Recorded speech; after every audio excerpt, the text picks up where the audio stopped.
আসসালামু আলাইকুম।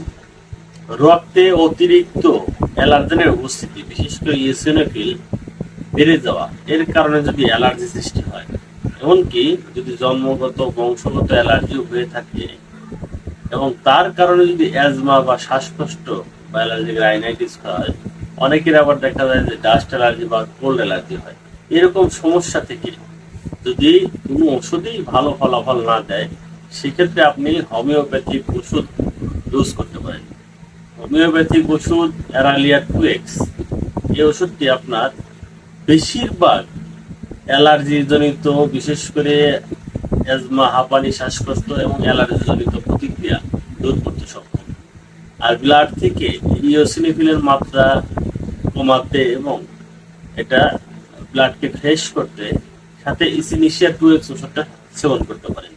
দুটি ওষুধ যদি পর্যায়ক্রমিক সেবন করা যায়, দিনে 2 থেকে 3 বার সেবন করা গেলে দেখবেন যে আপনার ব্লাডের অ্যালার্জেনের উপস্থিতি নর্মালাইজ হয়ে যাবে, আপনার ইওসিনোফিলের মাত্রা নর্মালাইজ হয়ে যাবে, অ্যাজমা, হাঁপানি, শ্বাসকষ্ট এই সমস্যাগুলো ইনশাল্লাহ দূর হয়ে যাবে।